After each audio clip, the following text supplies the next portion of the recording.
This is the all-new 2015 Honda Fit. Now, I've been on record as saying that the Honda Fit is the best subcompact car when it comes to interior functionality and space, and they've amped it up for 2015. We'll get to the inside in just a minute. On the outside, it's a dynamic-looking vehicle. They did a nice job in styling. It's gone to more of a wedge shape. What's interesting about this vehicle, even though it has more interior space, they actually shortened it just a little bit. So they shaved off a little bit of the front and the rear overhangs, but what they did was they stretched the wheelbase by 30 millimeters, which really helps for interior volume. It's a nice looking car. This car is now made in Mexico. They've got a new production facility in Mexico, so they can bring them into Canada and actually shave the price by about $140 on each trim level, but adding in a whole lot of content. So the Honda Fit isn't the best seller in this class. That goes to the Hyundai Accent and the Kia Rio, but I think with all of the new changes from engine to transmission to interior fit and with an attractive price range, they're going to move the needle with this new Honda Fit. So let's look inside.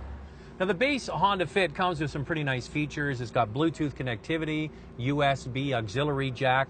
One nice feature, it's got a 5-inch screen for the radio that doubles up as a backup camera on the base model. You go up one step from that, the LX is the volume seller in Canada because heated seats on the LX model, and you also jump for the new 215 model from a 5-inch screen to the 7-inch screen, which is called display audio. And this has the ability to mirror your iPhone with certain apps like navigation. Now, if you go through the rest of the trim levels, you can see that there's a brand new top trim level, which is the one that I'm in here, and it's called the EXL with navigation. It adds leather seats, you get the automatic climate control, you get satellite radio, and you get the push button start. So those are all features that you typically don't see in subcompact cars. Other manufacturers like the Kia Rio, for example, has many of those features, but it's nice to see. But the real story with the Honda Fit isn't just all of this stuff, it's the seats and what they can do. It's got class-leading cargo space in the subcompact set. It's got more rear legroom than any other vehicle, including the Nissan Versa Note, which is very big on the inside. But what the seats can do is flip and fold in many different configurations. You can put the front seat down along with the back seats and get long objects in. The floor is very low because the gas tank is actually not in the back, it's underneath the front seats. That allows them to have the cargo floor in the back much lower, so you can put lots of objects in there. And the best feature are the magic seats in the back seat that flip and fold up and create a very large space for putting tall objects in. I think it's a great place to put a dog. If you're going with your dog, kind of keeps them confined in a small space. And that's really what sells this vehicle. Interior space, lots of different functionality, now with more features, and under the hood, a new powertrain. Now, one of the main reasons to buy a subcompact car is fuel economy. People want to have an inexpensive car to operate. And Honda has made great strides with this new 2015. It's all new from the ground up, and it gets a 16% bump in fuel economy, which is now best in class for any 4-cylinder subcompact car.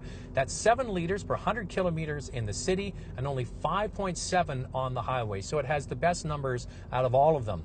Now, how did they do that? Well, it's brand new from the wheels up, so they made the body lighter, they made the transmission lighter, they made the engine lighter. And let's get into the drivetrain for a second.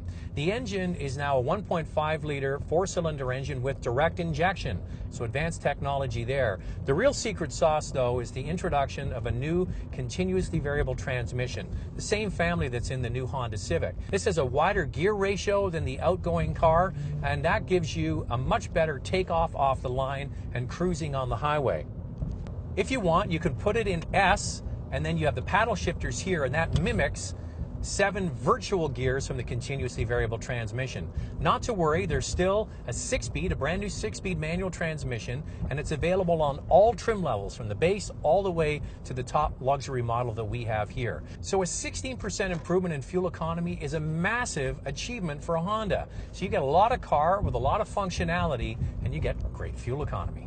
Now, the Honda Fit starts at around $14,500 for the base model and goes up to $22,500 for the fully kitted out one that we have here. Now, it isn't going to be the winner when it comes to price. There are definitely less expensive subcompact cars, but this car has amazing packaging that the others just can't compete with. It's got a new, more powerful engine. It drives very well and has great packaging. So if you're in the market for a subcompact car and you want the best, then this really is the best in the marketplace.